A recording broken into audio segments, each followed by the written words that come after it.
In this video, we look at the 3 of the longest-serving death row inmates in U.S. history. Most criminals will wait for decades on death row before being executed. Others will live out their lives and die behind bars. This huge amount of time for them to wait for punishment begs the question, how long is too long to wait for the state to execute a criminal? Set aside the crime committed. If you are waiting for decades for your punishment to be carried out, should you still be kept on death row? The amount of people currently on death row versus the amount of executions actually being carried out suggests the U.S. likes to keep its most heinous criminals in suspense rather than actually carry out the act. Let's check out 3 who have broken records for their time on death row.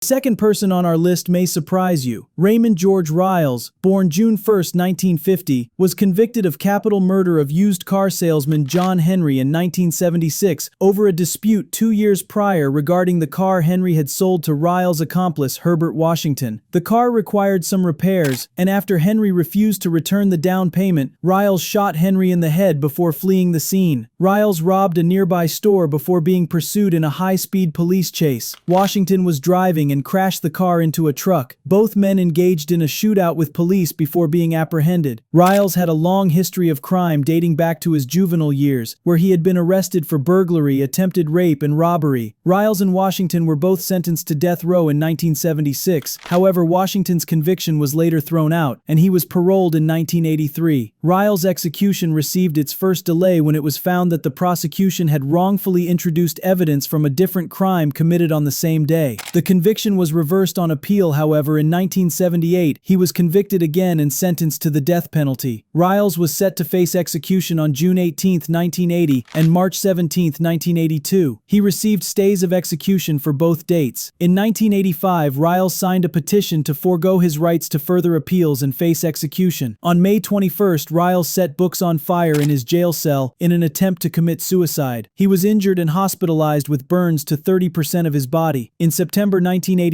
Riles was scheduled to face the death penalty by lethal injection after an appeal to the U.S. Court of Appeals for the Fifth Circuit was unsuccessful. Only 2 hours before his execution, he was granted a last-minute stay of execution after a plea from his attorney. On January 10, 1988, Riles was again facing the death penalty with another stay of execution. Unlikely, however, he was again provided a reprieve. Riles remained on death row until his attorney won the right to have him resentenced on the basis of ongoing mental illness issues and extenuating circumstances that were not taken into account when he was originally convicted. On June 9, 2021, after 45 years on death row, Riles' sentence was changed to life imprisonment. At the time of his resentencing, Riles had been on death row longer than anyone else in the United States. He was denied parole in 2019 and 2025. Riles remains in prison, reportedly suffering from heart disease and prostate cancer. Blanche Taylor Moore, a confirmed murderer and suspected serial killer facing death row in the state of North Carolina. After being convicted of the murder of her boyfriend Raymond Reed, Moore was sentenced on November 17, 1990, and given the death penalty. 35 years on, Moore is still awaiting the penalty to be carried out after automatic appeals remaining in progress, and health issues have continued to delay her date with death. Blanche Taylor Moore was born into a highly religious family in 1933. Her father, an ordained minister who she had accused of being an alcoholic and degenerate gambler that forced her into prostitution to pay his debts, could be part of the reason her mind became twisted and evil, leading to the deaths of one confirmed victim, with several more suspected. Men involved in Moore's personal life had all seemed to suffer an unfortunate death